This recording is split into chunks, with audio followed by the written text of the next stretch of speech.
Thank you for watching the Housing Oregon YouTube channel. Be sure to join our network and get involved in the work that we are doing. If you can, please like and subscribe. It helps us build this channel, which serves as a platform to communicate with our members. This video is part of our 2025 annual conference. We're looking for folks to be on the conference planning committee. Please email info@housingoregon.org. Hope everyone is hydrated, got some cookies or something at the break. Excellent. Okay. Well, my name is Jamie McLeod-Skinner, and I'm listed up here as MSH Consulting. I'm wearing two different hats. One is as a consulting firm, but also as the executive director of New Spirit Village, and we'll talk about that a little bit later. Dom and I are doing this presentation together because we're overlapping in some of the work we're doing. My background is in engineering, planning, and also law. Also on local policy, and our respective backgrounds have served New Spirit Village well in terms of the backgrounds we bring to this. But let me turn it over to Dom for his intro. Good afternoon. My name is Dominique Merriweather. I'm the Executive Director for Proud Ground. Proud Ground is the Northwest's largest community land trust. We currently have, I think, 599 or 601 homes in trust right now. I know we have 100 homes coming under construction in the next 14 months. So within a year, we'll be around 700 homes under ownership of the community land trust. We've experienced a tremendous pace of growth, I would say, both in regards to the New Spirit Village project we'll talk about later, but also as state lift funds have become available to our organization to expand home ownership, affordable home ownership. And with that, I'll turn it back over to you. And I just want to say a special thanks to Dom because he just got back from an international trip talking about housing. And I think he said, it's 12:45 or yeah. something. My body is telling me it's 12:45 a.m. in Vienna right now. So he very generously agreed to join this because we're on a partnership with the New Spirit Village project we'll talk about in just a minute. And I think that partnership is an important part of it. So the conversation today, it's really broken into four different parts. One is the disaster response piece. So after the 2020 wildfires, the city of Talents in Southern Oregon lost a third of its homes and businesses to the Alameda fire. I was brought in to serve as interim city manager just afterwards to work on wildfire recovery. So I'll talk first about that disaster response piece. A big focus of it was housing because we lost so many homes. And then the affordable home ownership piece is the New Spirit Village project. We'll get into that, and that's been part of the partnership with Proud Ground because it does use the community land trust model. Then we'll go into some best practices, viability components, and then that longevity piece. I know there's great experience at this conference, and so when we go into Q&A, it's also really also inviting other insights from folks in your experience. And I've got some cards up here I'm working on. I'll mention this later, but I'm working also on a project to incorporate best practices. So if you have any ideas, please take a card, and I'd love to talk to you about it later.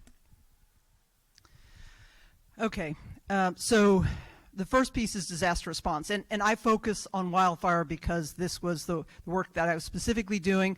I do want to say we're seeing all sorts of disasters across the state. In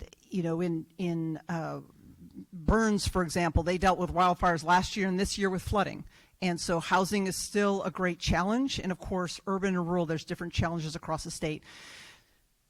I think it's really important, the things I've been plugging a lot, is to think about the fact that we are in a new normal.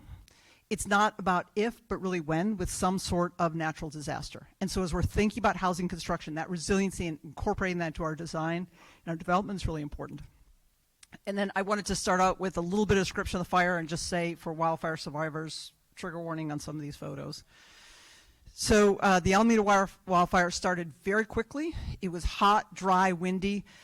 People literally in the northern part of Ashland, in some of the county land, but in Talent, in Phoenix, and the southern part of Medford, had literally minutes to flee their home. Lost everything. It was really traumatic. This is in Phoenix. And to just give you a sense, it was such a hot fire. It wasn't just about burning some things. homes burned to the ground. And what people had literally minutes to grab family, maybe pets, critters, of one of the lives lost in the fire is because someone went back into their home to get their cat and didn't make it out in time. One of the folks who lost their home in this picture is actually now in the New Spirit Village project we're talking about.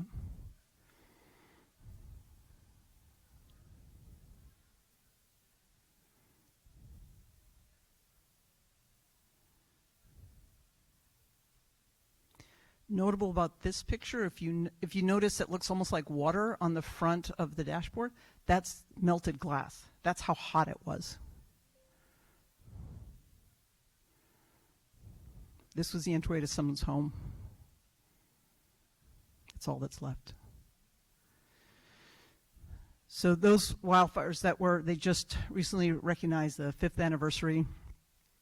A tremendous loss of homes in Southern Oregon because of that. In Talent, a town of about 5,000, so 744 homes is pretty dramatic. The acreage, the size, like I said, a third of the homes and businesses in Talent. And what was really cruel about this fire is that those who were hardest hit were really the most vulnerable. It's seniors on fixed income, a lot of manufactured home parks, a lot of farm workers and farm worker communities.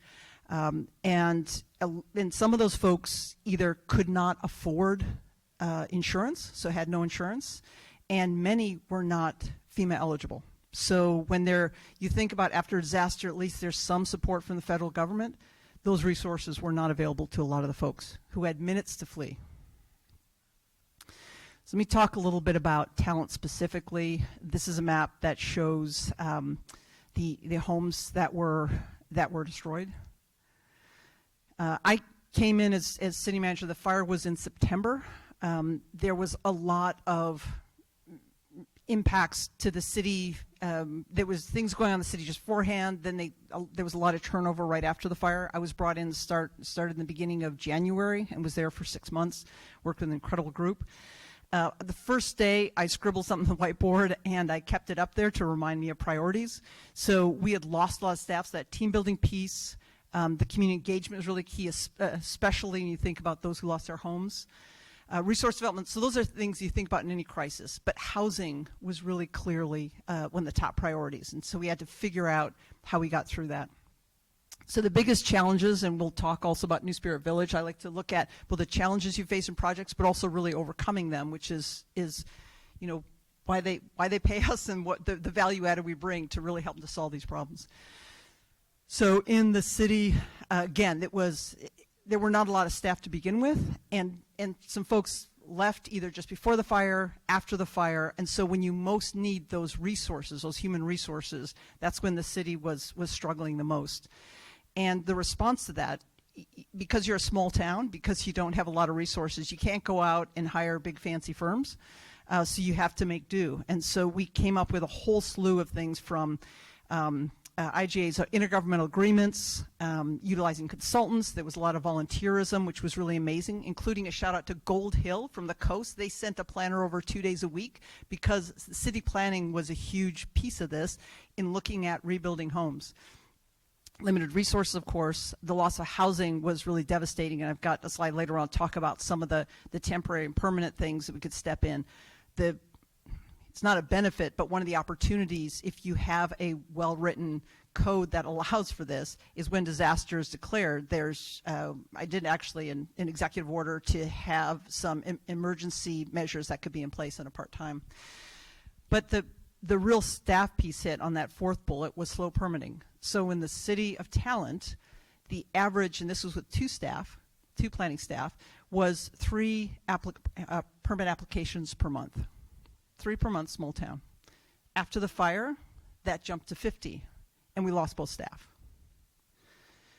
So we had to come up with a really creative system. Planning's part of my background, but I still had to oversee the whole thing. So we had to come up with a creative system of getting people, yes, some volunteers, some hiring, getting volunteers in, and having the appropriate oversight so we could do proper evaluation of these permits, but really expedite those permits so people could begin to rebuild. And then the community trauma. That's huge anytime in a natural disaster, but especially what was another layer for this was the fear of government. We're seeing right now an intense fear of government, rightfully so. That was an existing issue even back then. And so there were things that even when FEMA came in, I had to work behind the scenes to set the stage. So the fear of the federal government especially, we were able to address and still have solutions. Community engagement was really key, so I hired someone right away who was known and trusted in the community and could help really lead that effort.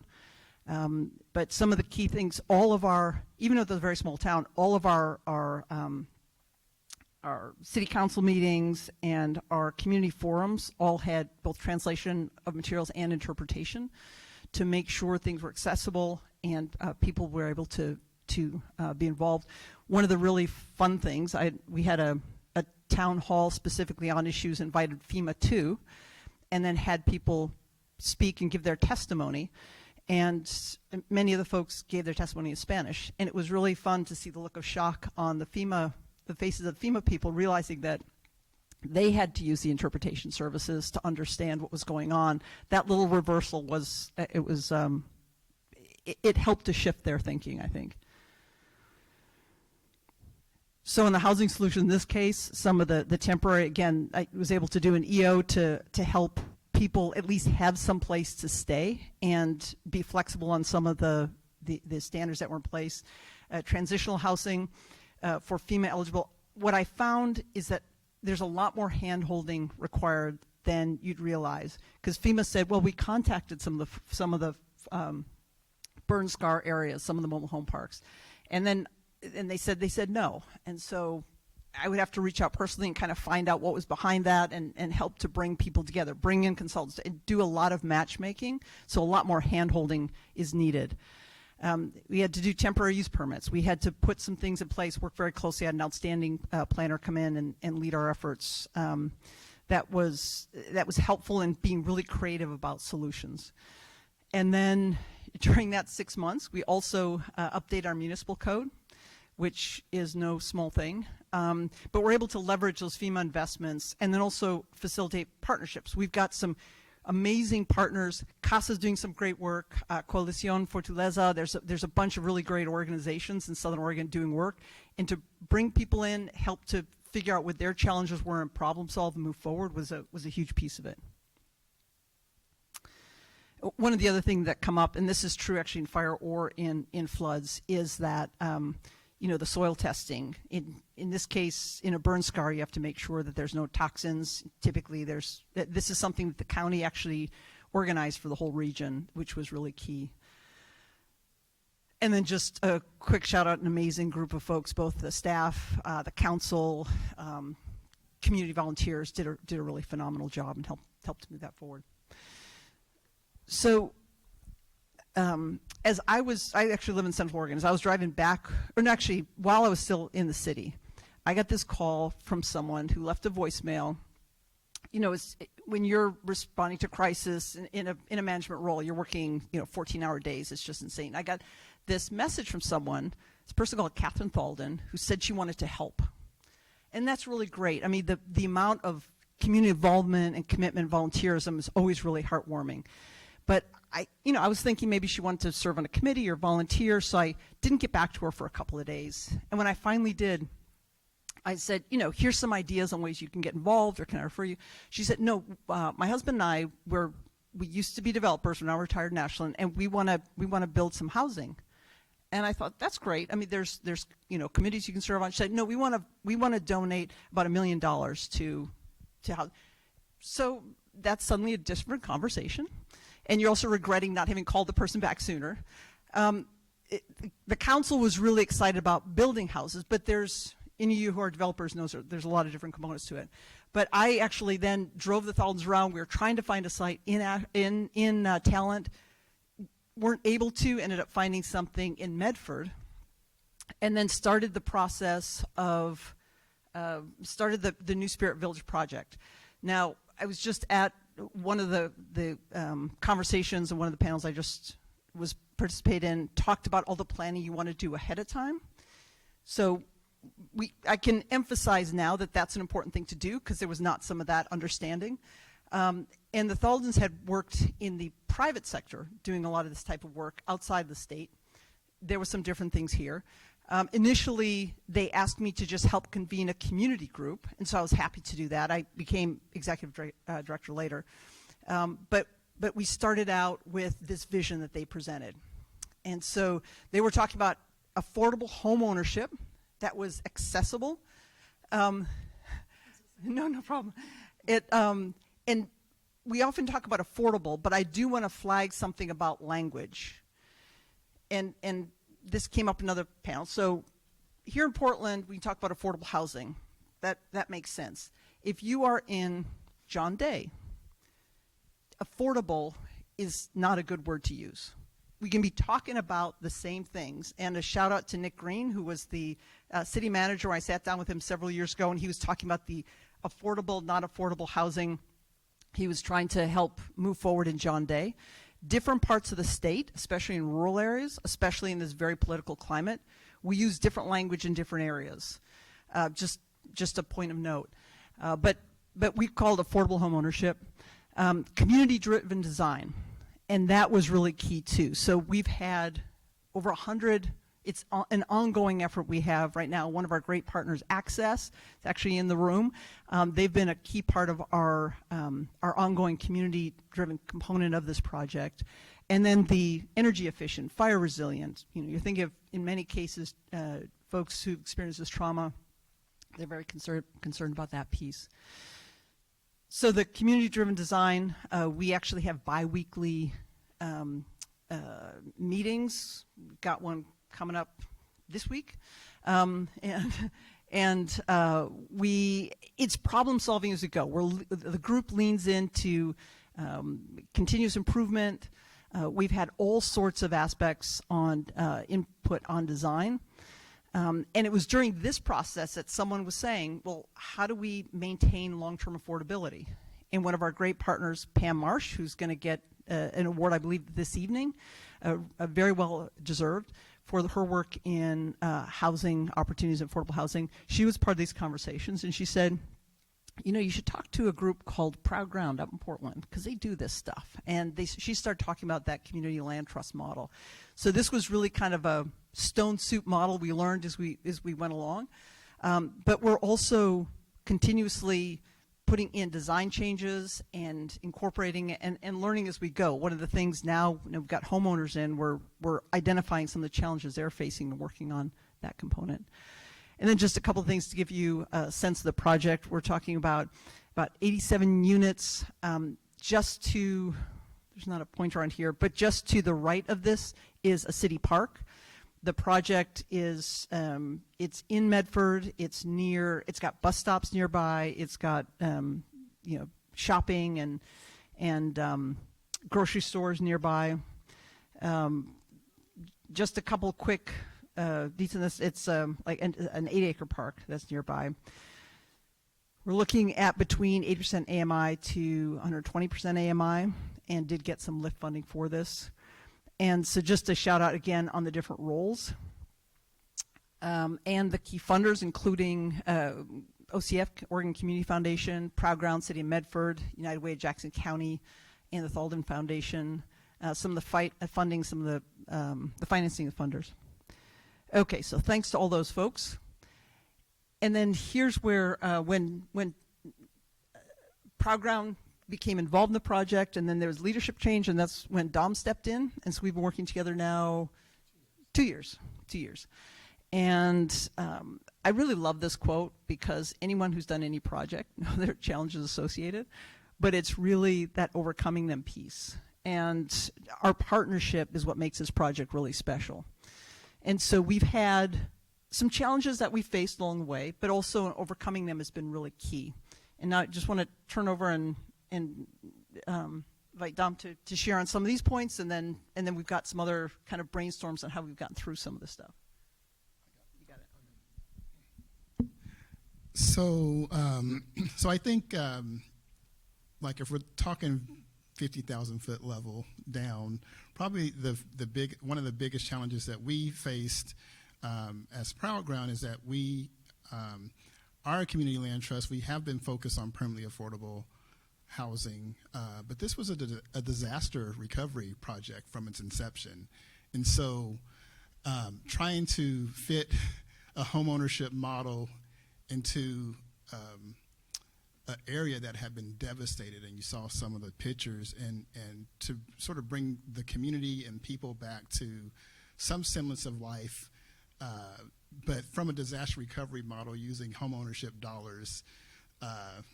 It was an interesting dance, I would say. I think we were also the first LIFT funded project, I believe, or the second LIFT funded project, and it was a combination of homeownership dollars and disaster recovery dollars masked as a LIFT homeownership project. And I say that because on the homeownership side, there's certain requirements, 80% AMI, but you also saw that there was pricing for 100, or that we could serve up to 120% AMI, and that's the disaster recovery element. So how do you market, the same one-bedroom home at two different price points? And in certain areas, when you get up to 120% AMI, like folks are like, oh, maybe I could get a really good bank deal and go buy the home across the street because it has a bigger garage or it has some amenity that I wanted. So you're almost faced with the state's requirement was having some of our buyers consider other options outside of our project, which we hadn't really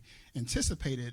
And I would say that that it was compounded by the fact that for many reasons, the funds, I would say that the disaster recovery element funds for home buyers weren't even available to our home buyers until 4 years later, right? So just recently.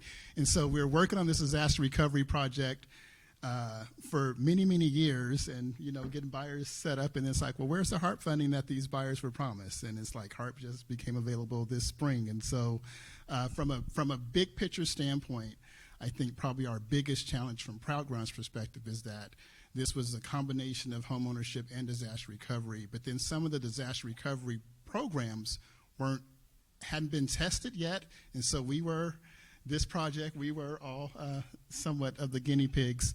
And I think even until just recently, the folks who were affected, could you imagine having your house burnt down and folks promising you that there'd be resources available, and they were available to 4 years later?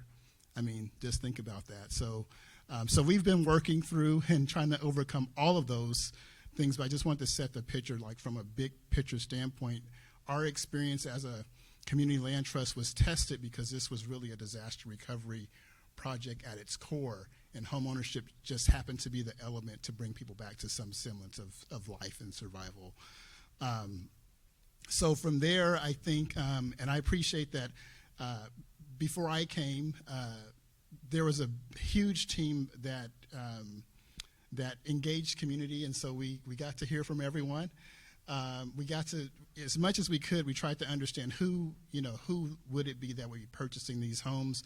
Obviously, if you had, if you were lucky enough to have a home and you had insurance, like there might be quicker ways for you to recover from this particular disaster. But at the same time, for many folks in this rural community, what they had known, for instance, what's this community land trust thing? Like folks in Jackson County had never heard of a community land trust. And so just being able to talk about shared equity and how our homeownership program is a totally different paradigm shift from folks who are comfortable living in mobile home estates, even though they couldn't control the rent on their lot space, or they just saw having a little bit more privacy, or maybe a little bit more ability to store certain things on site. But their paradigm was something different than what we had known in the metro area where Proud Ground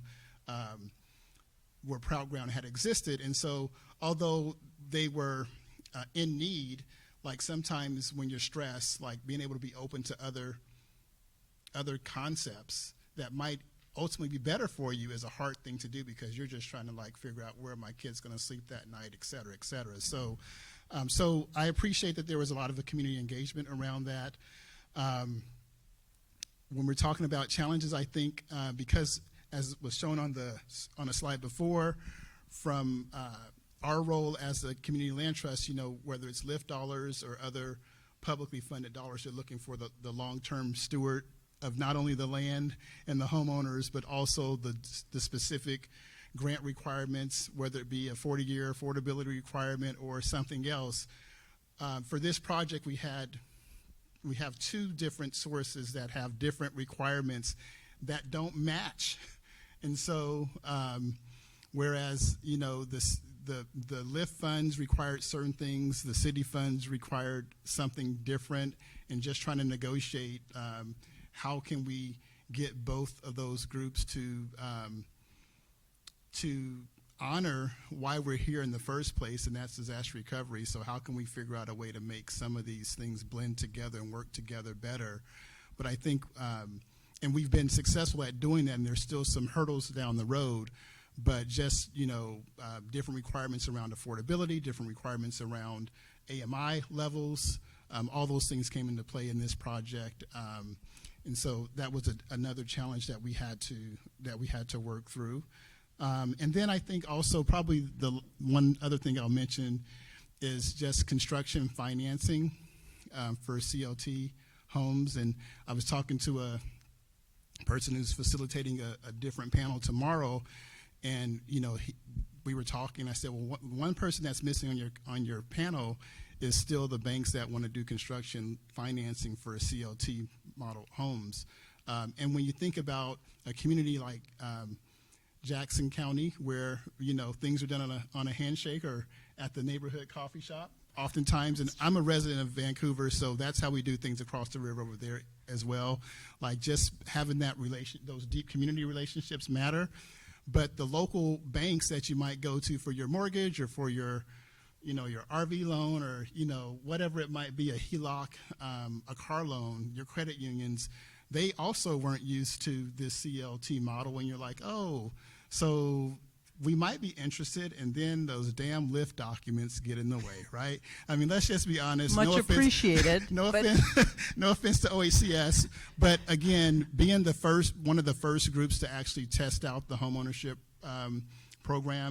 funding program, you can imagine that that many of the benefits that we are all the benefit of today or receiving today, if you're going for another LIFT project, is because of lessons learned from those of us who have scars on our backs at times, or at least it feels that way when we're trying, when we're really trying to advocate for what practically works.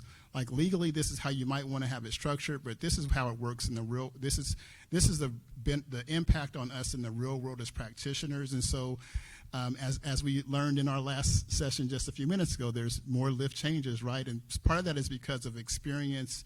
As more projects happen, the state and other funders, jurisdictional funders, are learning also how to be better, how to work through their challenges, and so. So I think that's also important as we talk about this project overall. Yeah, and just to piggyback on a couple of things Dom mentioned, I will say partnerships are amazing. They're incredibly, everyone brings their skill set to the table. It's a great way to do things. And partnerships can be challenging. So when not everything's going exactly right, how do you overcome those pieces? And that's something that I really, really appreciate about Dom, that we've worked together, because this project has had some of those challenges come through. And we really have worked together to lean in. Again, Access is a major partner as well, to really lean in and help keep moving the project forward. And that's not always easy, but you've really got to make that commitment and the continuous improvement. So I mentioned OHCS, and really appreciate that the folks there, initially had this concept of the LIFT funding and saw that it was a great idea, that when the rubber hit the road, had some challenges, and they sat back and they listened, they heard that, and they've made some modifications, and they're doing that again. But that's been really key. One of the challenges also, again, it was mentioned that what was approved by the city, who's in control of local land use, was a little bit different from what was approved by the state for funding. And for some folks, they'll say, okay, well, the state approved that, state's higher than the city, go for it. That's not how local land use works. And so some of those dances, I will also say the city, every city has its own process for planning. Back when I was the city manager in Talon, I had the flexibility to help facilitate a lot of those processes and move them forward. I really want to give a shout out to the city of Medford, because there were some challenges in the earlier stages, and they've really leaned into looking at how the process works. They've really leaned into how we can all work to help this project move forward. And that's a really nice way to say there were some long nights and some, challenging conversations, but that's what we have to do to make things happen. And also really appreciate all the movement that does happen, because there's plenty of things that can get in the way of things not moving forward. Hey, if it was easy, it would already be done. That we wouldn't be facing these challenges. So it really takes those partnerships and leaning into things. And then another piece, and I've heard this from a couple other folks in panels, is that explaining to folks, especially if they're not familiar with that, community land trust. What does that mean? We just had an op-ed piece recently we did in the local, the Rogue Valley Times, to help explain to people, make that concept accessible to people, because it's, well, why is it different from a mobile home park? Wait, well, why? But I own it, but I don't own it. And so helping to make those ideas accessible to people is a really, really huge piece of that. Go ahead, go. I was just going to say, just also when this project was conceptualized, 2021 interest rate environment was different, right? I would say as a nonprofit, like, we had more opportunities in many ways for different types of grant funding. We're seeing that stuff dry up now. These things affect home buyers. So you have interest rate environment change. You have political climate that has changed at the time that we are now selling houses, and and I would say in Jackson County, we've disenfranchised the whole community in many ways. They're behind the seats again, and these were going into the project. These were some of our key potential home buyers. The project was designed to be able to both serve folks who rented and folks who owned homes, and so just those things. When you talk about what a 0.5 point interest rate would do, I think we're just now maybe around 6% interest rate, but I think it was up to as high as 7 almost. But when this project was designed, the way the pro forma was designed, I think interest rates were below 4. So you talk about a 3% interest rate hike, and now we're kind of coming down a little bit. But that's purchasing power for folks who are rebuilding. And so I think when we talk about challenges that we face, there are some things that are truly outside of our control that have also impacted the project, and we're figuring out ways to work through it. Like the state has come up with the Amplify home mortgage product. I think that's a great thing for New Spirit Village home buyers potentially. So it's challenge, overcome them, but things are 6 months away from when the challenge came. And with regards to our overall political climate, I think it's still a to be determined. But what I hope is that our interest rate environment will start to get better, so that folks can actually use more of their limited incomes to stabilize and restart their lives. Yeah, that shifting climate. And one other thing about partnership, and this is something when I kind of step back from it and look at where we're at. So we've got different roles and different hats. The project's called New Spirit Village, but New Spirit Village is also the developer, and so that's the role that I'm serving in for this project. But then Proud Ground sells the home and then maintains that long-term stewardship as the CLT. Access helps us to identify and connect with folks. The Thaldens, who it's their community foundation, they've saved up in during their lives in the private sector to want to really be able to invest in community, and that's what really kicked the project off. But they come from the private sector. And so someone in the private sector and expectations about timing and how things will work is going to be different from nonprofits. I've been in a couple different sectors, so seeing that, those have been potential conflict points and those expectation pieces and stuff that we've needed to work through. But also, Proud Ground has this great wealth of experience and is in a really great leadership role in terms of understanding CLTs, and is based in Portland. This is in Southern Oregon. And so one of the challenges we found this at the end of last year and the beginning of this year is to go through that. If you're in the role of sales and you're based in a different area, how do you make those local contacts, those local connections? So that was one of the challenges we had to overcome. And again, working in partnership to be able to still move pieces together. So again, huge fan of partnerships. They're great. Huge fan of continuous improvement, continuous learning. But it's sometimes more than a notion. But having a good, strong partnership is really what makes it happen. Anything else to add on this? No, I would just second your points there. I think it's really important. I think what's helped for this project is we have our biweekly Wednesday meetings, but Jamie and I meet every Monday, and it's pretty standard. It's like very few occasions, except for maybe a trip to Vienna, that we don't meet on Mondays. And it really helps to kind of, like the big meetings, when you're talking partnerships, it's not always easy to air, the frustrations in those meetings, right? So you're still trying to have that collaboration. You're trying to keep folks focused on who we're here to serve, what the big picture is. And then there's like the business that needs to happen behind the scenes.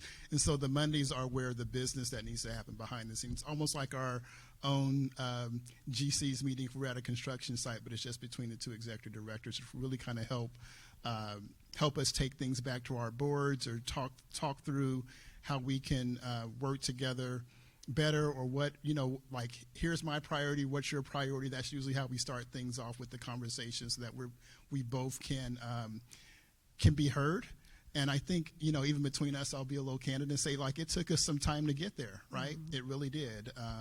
And partly was because, my first, I think as soon as I think our lift documents were signed like 13 days after I joined Proud Ground, and I'm like, well, the project was pretty much already baked at that point in time, yeah. And like folks were not like, Dom, you're not going to read all the documents, are you? But I think the reality is like I walked into this project, and so it also created some points of conflict and frustration where Jamie and I committed to just taking those things offline and creating our own forum to really set what the priorities are. And so, it took us maybe about 6 months to get there, but I think it's probably one of the best things that's happened to this project since the initial conception. Like, everything else is great, but for us to have our own relationship where we can talk about most everything now, I think it's really helped this project out. Yeah, and some folks will talk about relationships in the community. That's always key, but relationships, to be able to, when problems come up, working through it. The funding for this project on the construction side is we had funding for 4 model homes, and then funding for 8 homes, and then a rolling as homes were built to be able to build more. Well, because of some of the challenges that Dom mentioned before, at the end of last year, there was challenges with sales. And so then we hit a wall in terms of having homes ready to sell, but then didn't have some of those processes in place. People not understanding community land trust. There's some nervousness there. Not having a local sales rep. We took care of that problem. So there's some things you can check off, but again, yeah, problems will come up, and we figure out, it's keeping the eyes on the prize to move forward, because home ownership, the power of it, if people can step into that, it helps people get out of cycles of generational poverty. And we're really leaning into, now we're looking at wildfire survivors, we're looking at veterans, and also folks who have been in poverty, and who, if you're paying rent, you're paying someone else's mortgage. But building up this personal equity is a really powerful model. So we're really excited about that and the opportunities this provides. This is one of our very first families to move in, and it was really heartwarming to see their excitement about the project and what they're able to do. We had our grand opening about a year ago, and the governor was kind enough to come down and cut the ribbon for us, but really was talking about these standalones. They're single-family homes, and every tour we've given, people walk in from U.S. senators to the governor to just recently OHCS, GR folks who said, wow, I could see living here. And so that sense of what does affordable home ownership look like and feel like? I can tell you, when I was a kid, my family had some challenges. Single mom with a couple kids, had some challenges on housing, and even in high school, I would, my friends were going to drop me off after, an activity or sports or something. I would always say, just drop me at the corner, because we lived in affordable housing that looked like affordable housing. A real pride around this is to have a sense of this is a home. And someone who recently got the HARP funding, who was in the picture I showed before, who had been kind of floating for about 4 years, now lives in one of these homes, and to hear her tell the story is just incredibly powerful. So let's transition to talking about some best practices. I'm learning from this, but also some overall best practices in this new normal of the fact that we will be facing natural disasters. Folks on the coast, there's everything from tsunamis to wildfires that they're facing. Wildfires really across the state, but even flooding in the high desert in Eastern Oregon, we saw that in this past year in Burns. And so this is having to plan for and think about how we build homes, even with disasters coming, is going to be really key. I wanted to give a shout out to Oregon Community Foundation, who said, okay, based on all this learning you've done, can you capture this and document this, and also look at some best practices so for folks to have that information. So it's a paper I'm working on right now. I've got some cards up here. Again, if you've got some thoughts later, please do share that. It's anticipated early next year, but wanted to just express appreciation for OCF investing in documenting some of the learning from the work we've been doing. Okay, so this is a little bit of Housing 101, but for those who are not as familiar on the development side, there are a couple key components. This actually came in part from back when I was city manager in Talent, when council was saying, okay, we need houses, go build houses. And I had to kind of talk them through that it's not that easy. There's all sorts of different components you really need. Obviously the site, the support, the market analysis, understanding what the need is, having some of those champions and key decision makers on board, having the financing available. I really appreciated some of the conversations I've been having with some of the vendors here who are really leaning into wanting to finance affordable homeownership. We're working with both People's Bank and Evergreen Bank in Southern Oregon were part of the conversation, but we've, as Dom mentioned, sometimes that transitions. Your team, the products, there's also some neat products around, everything from the modular to others. And then knowing your customer. And what we've done our team, knowing the customer, Access has stepped in and really helped us with that.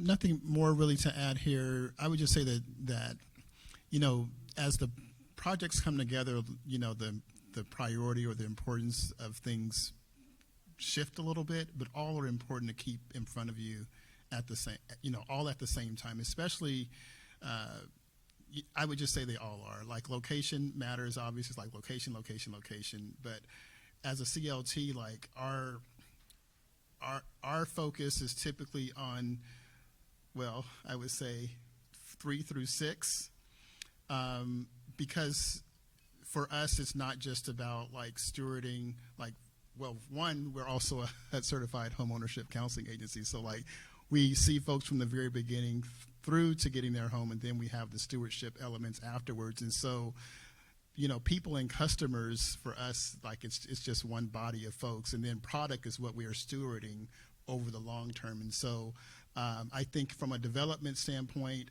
some of these things have more of a transactional end date, but for the way that the community land trust model is structured, and also the way that the grant agreements are structured with our various jurisdictional partners, like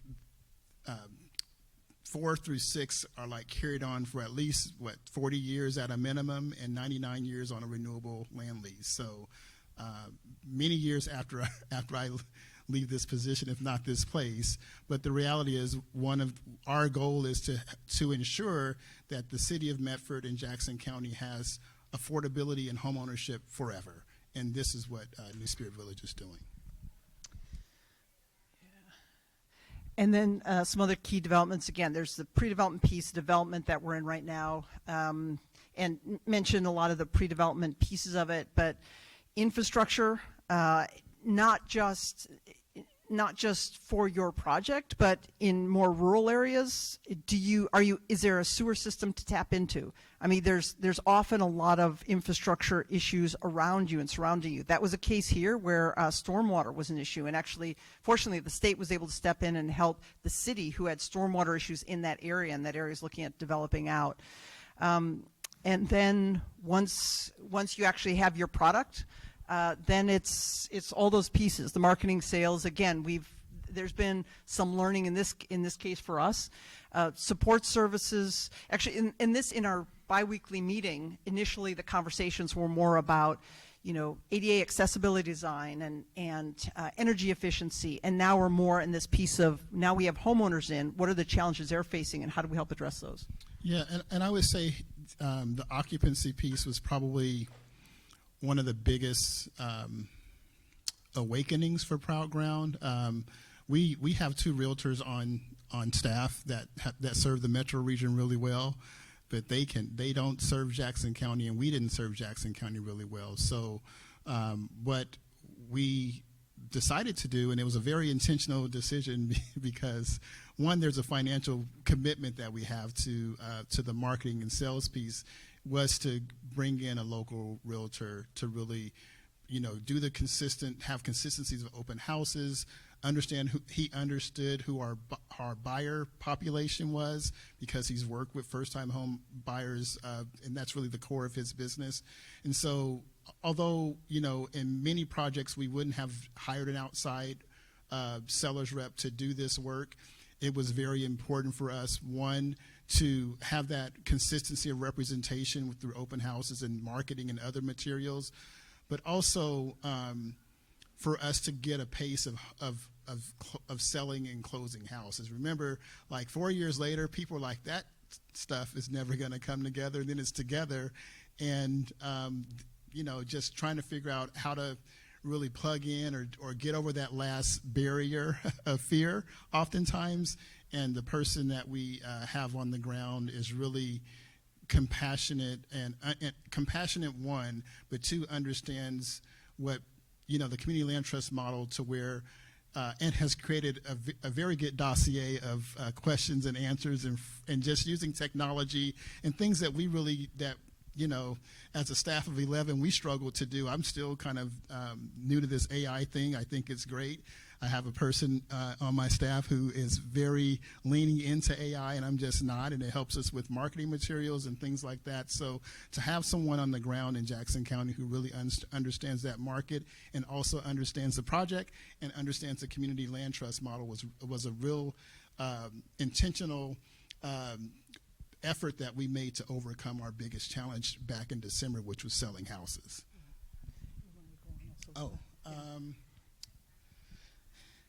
Let me see here. So, I think, just real quickly with community land trusts, our goal is to create permanently affordable homeownership opportunities and to keep it that way into perpetuity.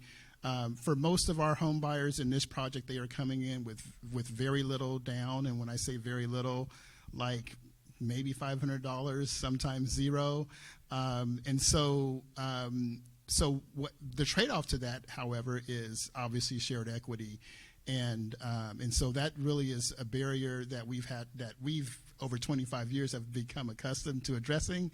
But the reality is for many of these folks, when you consider that their space rent was sometimes $1,200 and $1,400, and to own a house for like $1,800 or $1,900, like, just even though like, you might want to say, oh man, that sounds like a great deal, like, paradigm shift is a difficult thing. And so I think just, again, having a commitment to really engage using our partners like Asset Access and having a local real estate agent, like, those things help us to overcome those types of paradigm elements, I guess is what I would call them. Obviously, there's resale restrictions and with community land trust homes, but not just with community land trust homes, really also with our funding partners, right? As we heard before, and as we're starting to learn, the state and many cities are committed to investing in home ownership, but they want those dollars to cycle over a few times, right? And so the way that you do that is to put the resale restrictions on the home. Our appreciation model is pretty simple. We get an appraisal at the beginning, an appraisal at the end, and then we have a formula that basically is a split, 25% to the homeowner who is selling their home, and then 75% stays in the land trust, and that allows us to sell the home the next time at an affordable price to the next qualified home buyer. So Proud Ground isn't taking money off of a sale. We keep it in the land trust, and that's the way that the model works to keep it permanently affordable. And I think that's a real big misconception. It's like, oh, Proud Ground gets to keep 75% of the appreciation. The community land trust keeps the appreciation. I don't get paid for asking folks to sell their homes, and because it would make our model more profitable. The reality is our goal is to serve homeowners for as long as they own the home. And then as far as the ongoing ground lease obligations, I would say that next year we are increasing our land lease fee from $50 today to $51.50 next year. And over 25 years, our initial ground lease fee was $40, and January 1st it'll be $51.50. And I think we've almost seen the price of certain types of eggs go up $10 in a year at some point in time. So my point is that our goal is to ensure that that affordability remains, and so we don't use the land lease as a tool to siphon off extra profit for our organization. We really are focused on the homeowners, and that's also a benefit that I think folks who, in this particular community, who've been used to mobile home estate living, they are untrusting because they've been so used to every time there's an opportunity to create more profit for the mobile home park owner, whether it's a person or an investor from China or somewhere else who owns the mobile home, those folks have been taken advantage of and kind of been forced into long-term poverty in many cases. That's been a huge issue with that trust building and people understanding CLTs because of some of those experiences. And so it's like, okay, wait a minute, what's the catch? And so helping people to understand is really key. The other thing about community land trusts, if wherever you're working, across the state, I know there's a lot of emerging community land trusts. One of the benefits of working with an established organization who's been around for a long time and understands that longevity piece, like Proud Ground, is that there are systems in place to help to ensure longevity.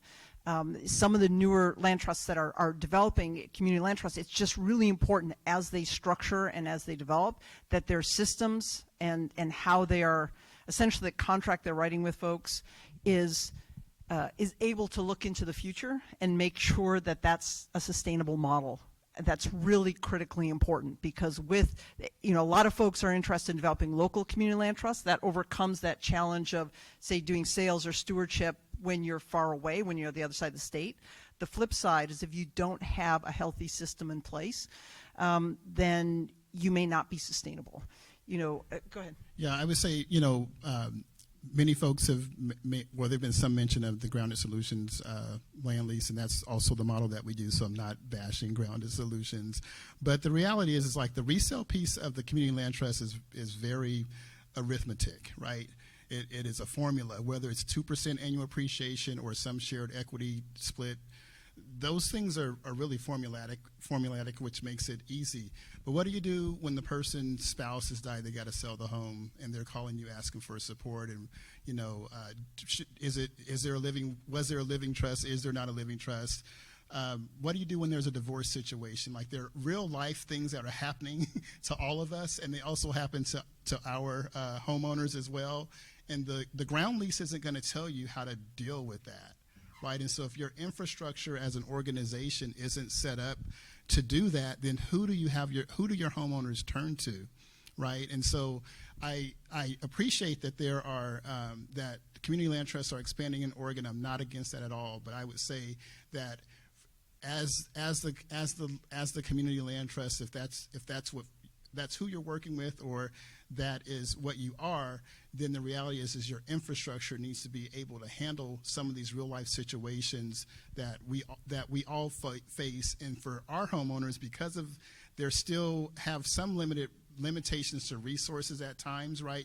Just because you own a home doesn't mean that your salary is going to increase by 100% to make you like at 200% AMI. We still have families that are living in that, call it up to 130% AMI range. And so when those things happen to them, they just can't go to the bank and withdraw money or maybe have access to resources or friends or family who've been through certain situations. And so what I'm seeing in our land trust is that we're like the stewardship element of the model is becoming a larger component because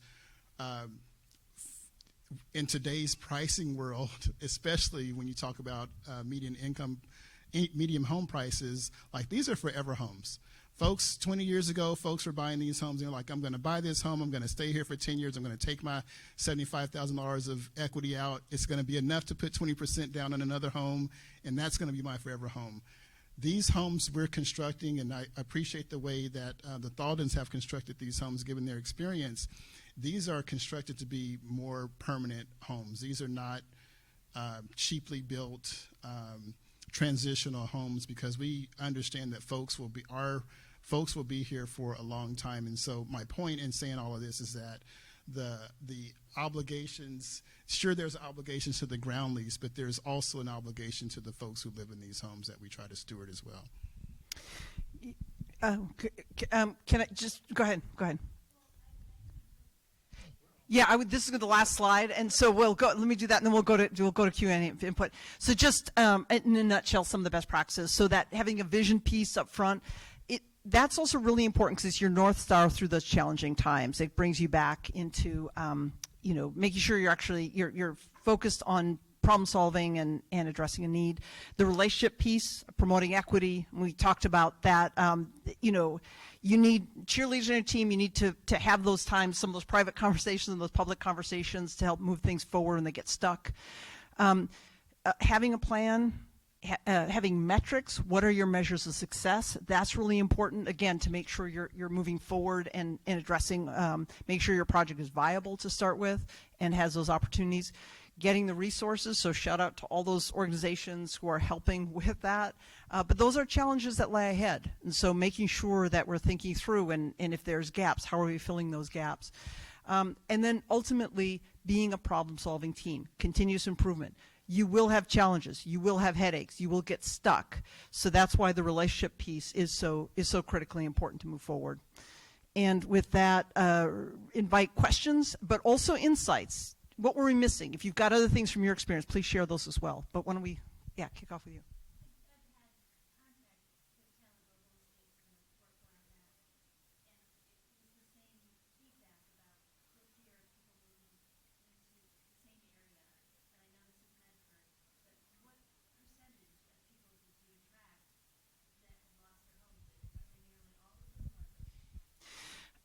It's go ahead.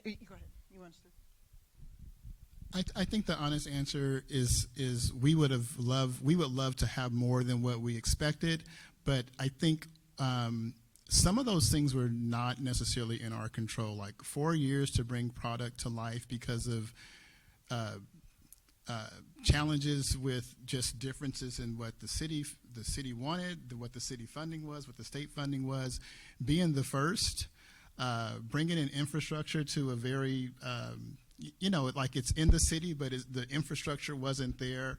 I think that those are all things that not many of us in this room, let's say it that way, could wait 4 years for this opportunity. Now, there are still folks who are there who are definitely fire affected, who should be interested in this project.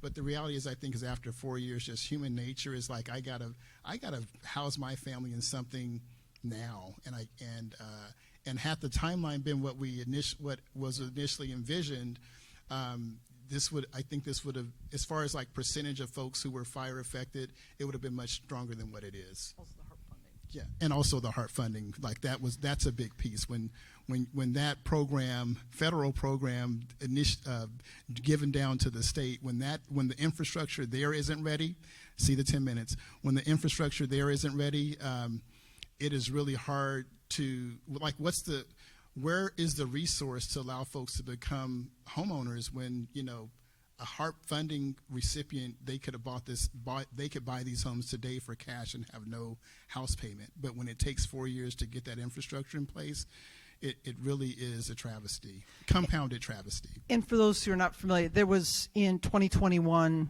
so the fire was in late 2020. In 2021, there was federal funding, emergency funding that came through. So Community Development Block Grant, disaster relief, CDBG-DR funding that came to, you know, millions of dollars came to the state. And of course, the state has to develop how money is going to be distributed and come up with plans and go through all the stages, but then also develop how that money is going to roll out. And, you know, it took almost 4 years. And so leaning into getting those things set up was really key. But you mentioned, well, in Totem Pole, the former Totem Pole, which is now a FEMA site, was actually, and this is in Talent, was actually the first, I was told by FEMA at the time, the first in the country to actually build on a burn scar, because that was a burn scar. So getting that done, and actually, again, relationships in small town really matters, because FEMA had reached out to the owner of that park. He was not interested in moving forward. I was sitting in a meeting at a organization that works with farm workers, sitting next to a woman who, during that meeting, turned to me and said, well, why, you know, my home was burned in the Totem Pole Mobile Home Park. Why can't we build there? And so I went to the owner and sat down with him and said, hey, why not? And he's like, well, I heard from FEMA, but I wasn't really interested. And I said, what are the barriers? What are the challenges? Hey, and I said, in this case, you've got FEMA coming in, spending hundreds of thousands of dollars on infrastructure.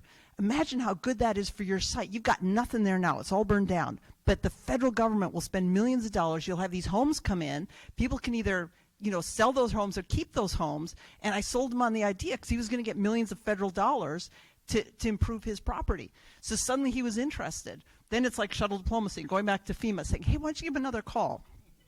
And I'm familiar. So I finished high school in Ashland. I've had friends who lost their home in the fire. But whenever I drive in that area, I always drive by, and my heart always warms when I see that site, because there's amazing things. The neighboring property, CASA is doing an amazing job on the neighboring property. Again, it was a property who did not want to sell. One of the challenges and tragedies just after the fire, because the Thaldens actually wanted to buy property in Talent and rebuild there. It made the most sense. Well, God bless bless his heart, the former heart. You can always, I was told you can always, if you preface that way, you can, bless his heart, the former owner of the site that CASA's on, the neighboring property, he thought after wildfire, there was all this FEMA money coming in. He thought, hey, I'm going to, sure, I'll sell my property, but I'll charge 4 or 5 times the market rate for it. So there are folks who also see disasters as opportunities to make a profit.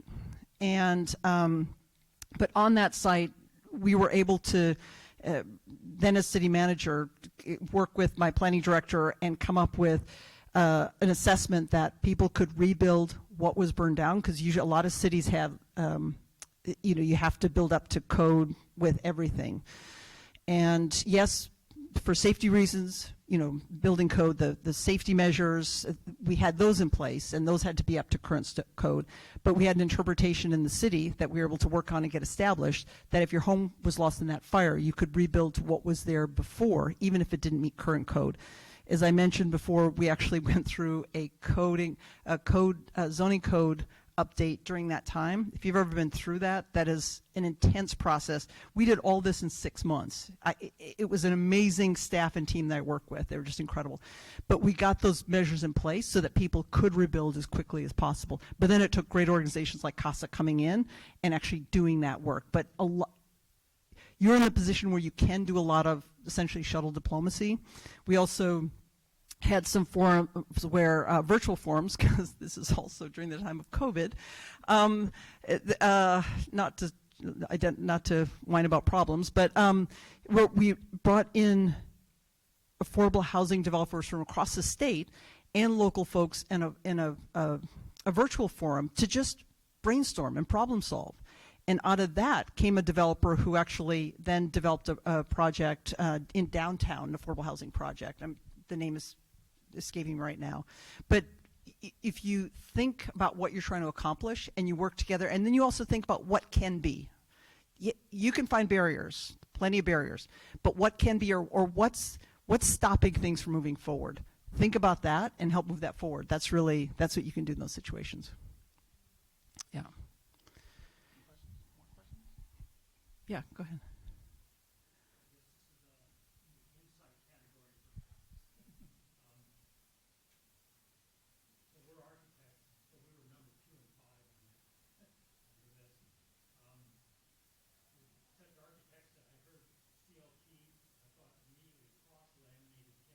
Yeah.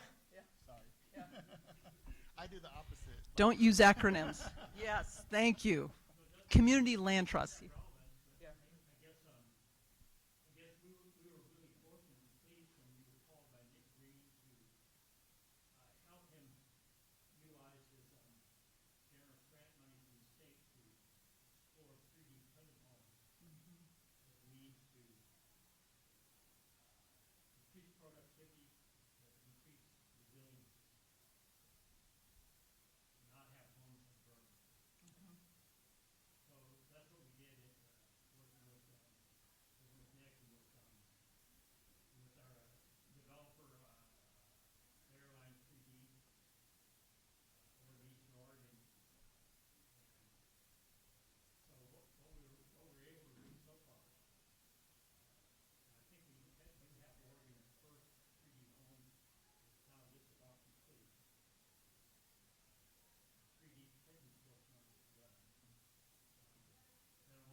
Yeah, and a shout out to you, a shout out to Nick. Our New Spirit Village was initially designed as a 3D printing home, and we couldn't get through the city on it. And so, for those of you who don't know, 3D printing, it's poured concrete. It's like a big tube of toothpaste with a big computer arm that runs through and builds it, and it's the two-layer walls. And it's a really great technology that's newer to Oregon. I remember when it came up in John Day, that it was almost a race. And honestly, in my heart of hearts, I felt real competitive. I wanted this project to be the first. We couldn't get through the city, so we ended up resorting to stick built. But that is, modular. There's a lot of different options. But the poured concrete essentially is the 3D printing. It's a great opportunity for the future. And let's chat afterwards, because I also want to pick your brain on those 5 counties. But that's one of the great technologies out there.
Yeah, I would say, kind of editorializing here, but when we're talking about disaster recovery, like, it's the time for many of us to lean into ingenuity and being creative, because people's lives are still being impacted. And so, the fight that New Spirit Village put up with the city of Medford, like, it was a 12-round Partnership.